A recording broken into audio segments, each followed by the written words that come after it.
नमस्ते दोस्तों, कैसे हैं आप लोग। आज हम कुछ प्रश्नों पे बात करने वाले हैं। कुछ मित्रों ने काफ़ी दिनों से प्रश्न पूछे थे, तो अभी धीरे धीरे सब पे बात करते हैं। पहला प्रश्न है, एक मित्र ने कहा है कि मेरा व्यापार जब कोरोना संकट आया उस वक्त बंद हो गया था। मैंने बहुत सारा नुकसान उठाया और दोबारा मेरे पास इतना पैसा नहीं था कि मैं व्यापार कर सकूं। तो मेरे एक मित्र ने तब आगे बढ़कर मेरी मदद की और अपने बिजनेस में ही मेरे को इन्वॉल्व कर लिया। अब उन्होंने ये कहा है कि कुछ दिन पहले उन्होंने एक बात कही और मेरे को उससे बहुत दुख पहुंचा। उन्होंने कहा कि मैं कहीं बैठा था और वो किसी के साथ बात कर रहे थे, पर शायद उन्हें अंदाज़ा नहीं था कि मैं वहीं बैठा हूँ। तो उन्होंने बातों बातों में उस आदमी को कहा मेरे मुताबिक कि ये कोई काम तो करता नहीं है, बस मैं इसे पाल रहा हूँ। तो उन्होंने कहा बचपन से मेरा दोस्त रहा है वो, हमने बहुत समय इकट्ठे बिताया और किसी समय मेरा भी व्यापार बहुत ज़्यादा अच्छा चल रहा था, पर ये कुदरत की खेल कहें या क्या कहें, पर उनके इस बात ने सब कुछ ख़त्म कर दिया मेरे लिए।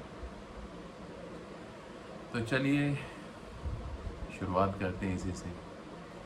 देखिए, सबसे पहले एक चीज़ को समझिए, इंसान की कहीं ना कहीं एक फितरत रही है कि वो हर रिश्ते में से कुछ निकालने की कोशिश करता है। मेरे पास बहुत सारे बच्चे ऐसे आए हैं, बहुत सारे लोग ऐसे आए हैं जिन्होंने कहा है कि किसी और ने नहीं, किसी तीसरे इंसान ने नहीं, किसी दोस्त ने नहीं, उनके अपने माँ बाप ने ये कह दिया उन्हें कि हमने तुम्हें पाला है, आज तुम हमारे लिए क्या कर रहे हो। उन्होंने कहा कि हमने तुम्हारे ऊपर इतना पैसा खर्च कर दिया, तुम्हारे लिए ये किया, तुम्हारे लिए वो किया। तो भाई, जीवन की कड़वी सच्चाई यही है कि इंसान दूसरे इंसान के लिए चाहे कुछ भी करे, पर वो कभी ना कभी उन चीज़ों को गिना ज़रूर देता है। मतलब आपके मित्र ने जो ये कहा आपके मुताबिक कि इसे मैं पाल रहा हूँ, तो देखिए एक चीज़ मैं कहना चाहूँगा, पालनहार तो एक ही है ऊपर, भगवान। हाँ, कोई मददगार हो सकता है। चलिए मैं आपको कुछ बहुत पुरानी बात भी नहीं बताता, ये करीब 1-1.5 साल पहले का बात है। यहाँ पर पूना में ही एक मित्र है मेरे पास, ध्यान सीखने आते हैं, अच्छे इंसान हैं। और बहुत बार ऐसा हुआ कि उन्होंने बहुत बार पैसों से मेरी मदद की, खास करके तब जब मैं पूना में नया नया आया था। तो मेरे कुछ बहुत ज़्यादा मेरे लिंक नहीं थे, तो उन्होंने कई बार मेरी पैसों को लेकर मदद किया। एक दिन उन्होंने क्या किया कि मैं उनके घर खाने में गया हुआ था, वो और उनकी बीवी बहुत ज़्यादा मेरे को इज्जत और प्यार देते हैं। तो एक दिन उन्होंने क्या किया, अपना एक डेबिट कार्ड निकाल कर मेरे को दे दिया। उन्होंने कहा खुशवंत जी, आपको जब भी जितने भी पैसों की ज़रूरत हो, बस आप इसमें से निकाल लिया कीजिए, ये मेरा पिन कोड है, जो मेरा एटीएम का कोड है वो यही है। मैंने वो कार्ड रख लिया अपने पास। पर दोबारा ना तो मैंने कभी उनसे कभी पैसे की बात की और ना ही मैंने कभी उस कार्ड से कभी पैसे निकाले। वो कार्ड मेरे पास नया का नया वैसे ही पड़ा रहा करीब 6-8 महीने। तो एक बार दोबारा उनकी वाइफ ने मेरे को खाने पर बुलाया था। तो जब मैं वहाँ गया तो उन्होंने बातों बातों में ऐसे पूछ लिया कि खुशवंत जी, आपने वो कार्ड कभी इस्तेमाल नहीं किया, कहीं आपसे वो उसका पिन नंबर तो नहीं खो गया या कोई और बात है? तो मैंने क्या किया, वो कार्ड निकाल कर उन्हें वापस दे दिया। मैंने कहा सर, ये कार्ड आपका वैसे का वैसे मैंने कभी इस्तेमाल नहीं किया और मेरे को इसका पिन नंबर भी याद है जो आपने मेरे को बताया था। पर बात ये है कि इस दौरान आप कब मददगार से पालनहार अपने आप को समझने लगे, आपको पता नहीं चला। तो मैंने कहा, जिस खुदा ने, जिस भगवान ने मेरे को इस 40 साल तक पाल लिया, वो अगले 40 साल भी पाल लेगा। जब मैं आपको नहीं मिला था तब भी तो मेरे जीवन में सब कुछ चल रहा था। तो जो लोग, जिनके साथ जो मेरे को गुरु की तरह देखते हैं, ये बात तो कई बार उनके मन में भी आ जाती है। और गुरुओं को लेकर लोग क्या कहते हैं कि हम तो सेवा कर रहे हैं। तो वो तो भाई तुम्हारे एक दोस्त हैं सिर्फ, तो कौन सी इतनी बड़ी बात हो गई। अब प्रश्न यही है कि अगर सच में तुम्हें उनकी ये बात इतनी का बुरी लगी तो भाई कहीं बाहर जाकर एक, चाहे तुम्हें ठेला लगाना पड़े वो लगा लो, पर अब कुछ अपने दम पर करो। और अगर उन्होंने सैलरी के सिवाय अगर आपकी और कभी मदद की हो तो कोशिश कीजिए उस पैसे को भी धीरे धीरे वापस लौटाना शुरू कर दीजिए। क्योंकि जो सैलरी उन्होंने आपको दिया था वो तो आपको आपके काम के लिए दिया था, क्योंकि जब आप उनके पास काम कर रहे थे तो वो आपको कुछ तो खर्चा देते ना। मगर अगर उसके सिवाय उन्होंने आपको वैसे कभी पैसे दिए हैं सैलरी के सिवाय, तो कुछ भी, चाहे छोटे से छोटा काम कीजिए या कहीं और जॉब कीजिए और वो पैसे उन्हें वापस लौटाना शुरू कर दीजिए। और उनके लिए अपने दिल में गुस्सा मत रखिए। देखिए, उन्होंने जो शब्द इस्तेमाल किए वो गलत है, मैं जानता हूँ, पर मदद तो उन्होंने किया ना तब भी आपका। तो चलो कोई बात नहीं। और दोस्ती में या बहन भाइयों में या जैसे मैंने कहा माता पिता के साथ भी कई बार हो जाता है, तो अक्सर लोग कुछ कह देते हैं। ऐसे किसी रिश्ते में हमें कोई इंसान कुछ कह देता है तो चलो कोई बात नहीं, इतना दिल पर मत लीजिए, पर कोशिश कीजिए अब बिना किसी की मदद लिए, चाहे छोटे से छोटा व्यापार कीजिए, नौकरी कीजिए और उसी में अपने जीवन को दोबारा शुरू करने का कोशिश कीजिए।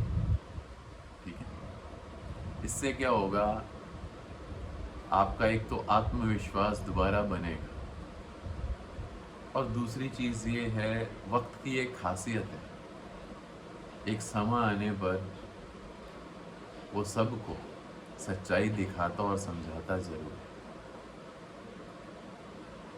उन्हें भी कभी ना कभी अपनी गलती का एहसास ज़रूर होगा।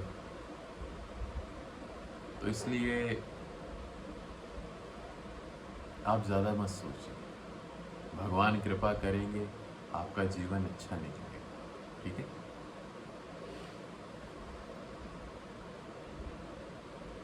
एक और मित्र ने प्रश्न किया है, उन्होंने कहा है कि मैं कुछ भी कर लूँ, मेरा कर्ज कम होने पर नहीं आ रहा। मैंने किसी समय में व्यापार में कुछ गलतियाँ की था, जिससे मेरे सर पे बहुत कर्ज आ गया था। अब मैं धीरे धीरे चुकाने की भी कोशिश कर रहा हूँ, पर वो ख़त्म नहीं होगा। देखिए भाई, आपको एक बात कहता हूँ, अगर तो आपने सच में मन बना लिया है ना कि मैंने एक एक रुपया लोगों का लौटाना है, जिनका भी आपके सर के ऊपर कर्ज है, तो मैं आपको इस चीज़ का विश्वास दिलाता हूँ, 2 दिन लेट सही, पर आप वो कर्ज उतार ज़रूर दोगे। हाँ, जब इंसान पैसा खर्च रहा होता है या चीज़ें उसके हिसाब से चल रही होती हैं, तो उसे पता नहीं चलता। पर अगर व्यापार में घाटा आ जाए या फिर नौकरी छूट जाए, अक्सर ये हो जाता है, लोग बहुत ज़्यादा क्रेडिट कार्ड अपना इस्तेमाल कर लेते हैं, बाद में उतना चुका नहीं पाते, तो अक्सर वो ये सोचते हैं कि इतना पैसा कैसे बन गया। भाई, तुमने कहीं ना कहीं तो वो पैसे खर्चे होते हैं ना, तभी तो उन्होंने भेजा होता है वो। तो मैं समझ सकता हूँ, पैसे लौटाने बहुत मुश्किल लगते हैं, आपको भी मुश्किल लग रहे होंगे, पर एक समय है और विश्वास कीजिए निकल जाएगा। भगवान कृपा करेंगे और आप जल्दी ही कर्ज मुक्त भी हो जाएंगे। ये मेरे को कहने की ज़रूरत नहीं है कि आप फालतू खर्चा मत कीजिए या कुछ एक्स्ट्रा काम कीजिए। आप समझदार इंसान हैं, पर तब भी एक बार आप हर महीने कितना पैसा खर्च रहे हैं वो लिखिए, एक एक रुपये का हिसाब रखिए और कितना पैसा आ रहा है उसका भी हिसाब रखिए। तो उससे क्या होगा, आपको थोड़ा और इस चीज़ का, मैं कहूँगा, आप इस चीज़ के गहराई में जा सकेंगे कि आप सच में कोई फालतू खर्चा नहीं कर रहे। ठीक है, तो कोशिश कीजिए और भगवान कृपा करेंगे, जल्दी आपकी कमाई में बरकत भी आएगी। क्योंकि जो इंसान सच्चे दिल से पैसा किसी का लौटाना शुरू करता है और एहसान भी मानता है, क्योंकि उस इंसान ने कभी आपको शायद उधार दिया होगा, जो कर्जदार जो आज आपके सर पे खड़े हैं, शायद उन लोगों ने आपको कभी उधार दिए होंगे। तो कोई बात नहीं, कभी वो गुस्से में बोल भी दें तो आगे हाथ जोड़ दीजिएगा। और ये चीज़ मैं आपको खुद अपने एक एक्सपीरियंस से बता रहा हूँ। मैं भी किसी समय काफ़ी व्यापार करता था, उधारी बहुत ज़्यादा बांटता भी था, उधार सामान लेता भी था, आगे उधार दे भी देता था। बहुत लोगों के पास मेरे पैसे भी डूब गए, जिन लोगों ने मेरे से सामान लिया था, कईयों ने पैसे नहीं वापस दिए, पर मैंने वो पैसे वापस दिए। कैसे भी दिए, धीरे धीरे करके दिए, और चुभते थे वो पैसे। क्यों चुभते थे? क्योंकि जिनसे मैंने लेने थे उन्होंने तो नहीं दिए, पर मेरे को था कि मेरे को तो पैसे लौटाने हैं, तो मैंने वो लौटाए। कुछ समय लगा, पर वो पैसे ने दे दिए सारे। तो हिम्मत मत हारिए, भगवान कृपा करेंगे, सब आपके साथ बहुत अच्छा ही होगा। हर दिन एक जैसा नहीं होगा। ठीक है। तीसरा प्रश्न, एक मित्र ने कहा है कि मैंने माँ आनंदशीला, जो भगवान रजनीश या जिन्हें हम ओशो के नाम से भी जानते हैं, उनकी एक किताब पढ़ी जो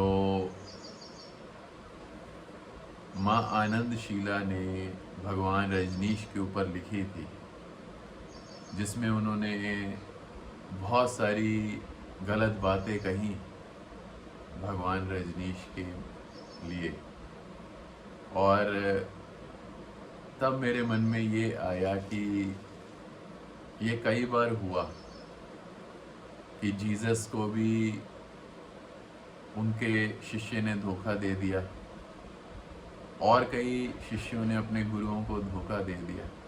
ऐसे ही माँ आनंदशीला ने भी भगवान रजनीश को धोखा दे दिया। तो उन्होंने कहा है कि शिष्य अक्सर गुरु के साथ ऐसा करते क्यों?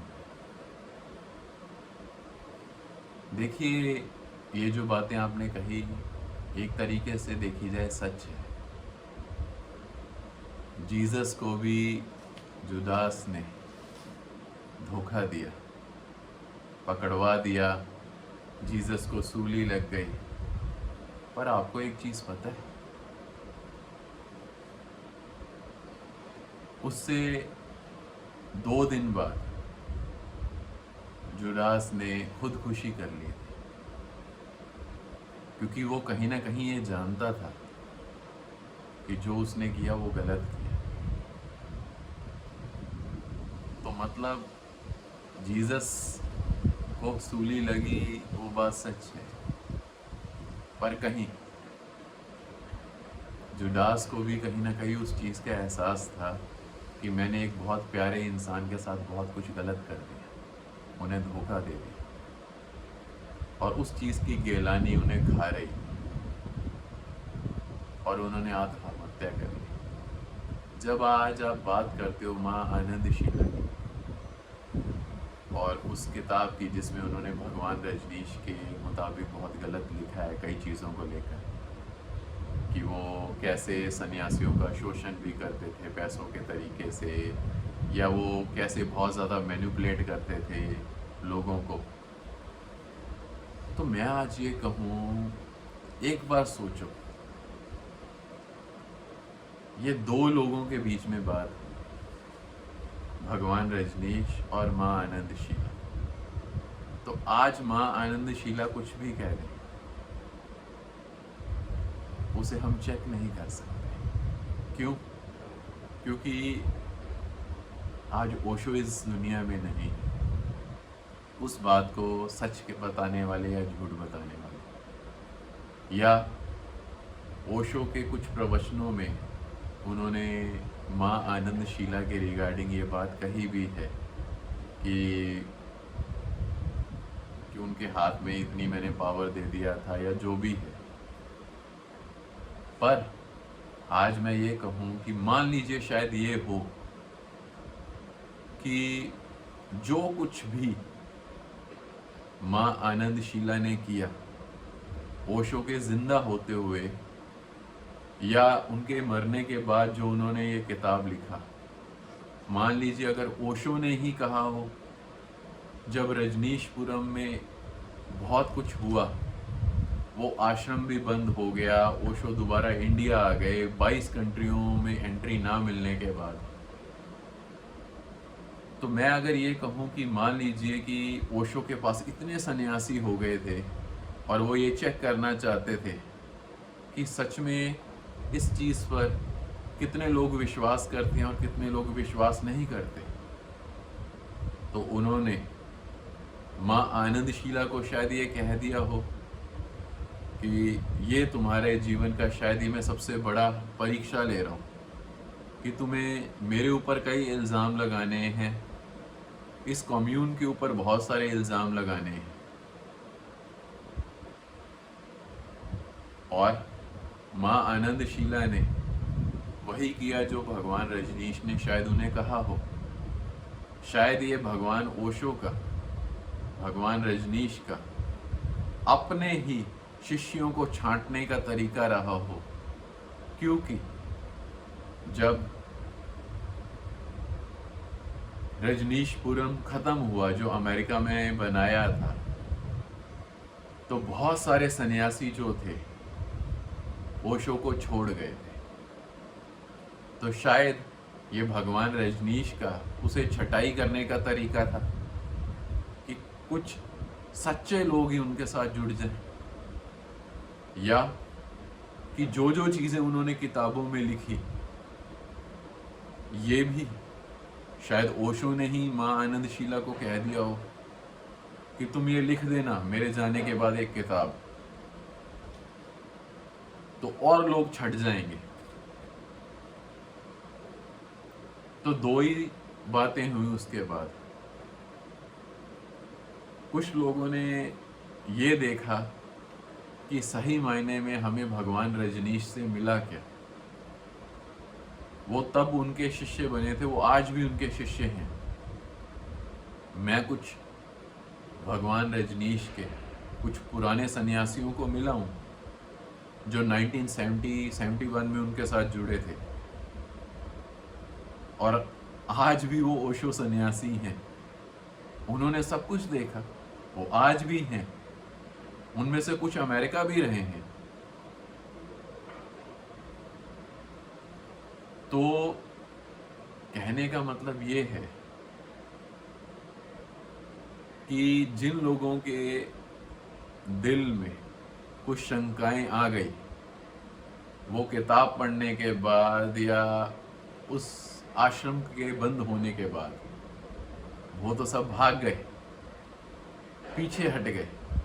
जो वो गहरी कपड़े पहनते थे, ऑरेंज कपड़े, और माला पहनाई हुई थी भगवान के नाम की, उन्होंने सब निकाल दिया और वो नॉर्मल लोगों के साथ रहने लगे और सब कुछ वैसे ही कर लिया जैसे उन्होंने कभी उनके साथ जुड़े ही नहीं थे। और कुछ लोग आज भी जुड़े हुए, तब से जुड़े, और उनके जीवन में मैं कुछ तब्दीली देखता हूँ। मैं देखता हूँ कुछ उन्हें ध्यान गहरा हुआ है, कुछ उनमें गहराई आई है जीवन को समझने की। तो मैं ये कहूँगा कि दोनों पहलू देखो। या तो सच में ये हो सकता है कि माँ आनंदशीला ने हर तरीके से धोखा दिया, और या ये भी हो सकता है कि जो कुछ भी माँ आनंदशीला ने किया अभी, या उनके जीवन में किया जब ओशो थे जिंदा, वो सब ओशो के ही कहने पे किया। तो इस चीज को याद रखना, किसने क्या किया, माँ आनंदशीला ने क्या किया, क्या नहीं किया, वो माँ आनंदशीला जाने या उनके अंदर का सच जाने, या भगवान जाने।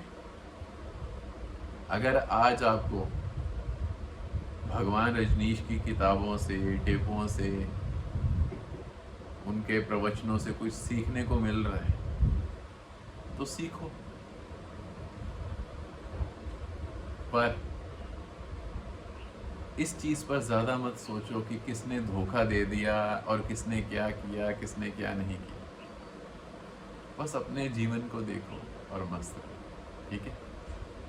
बस आज के लिए इतना ही। यही कहकर मैं आप सभी लोगों से इजाजत चाहता हूँ। नमस्कार।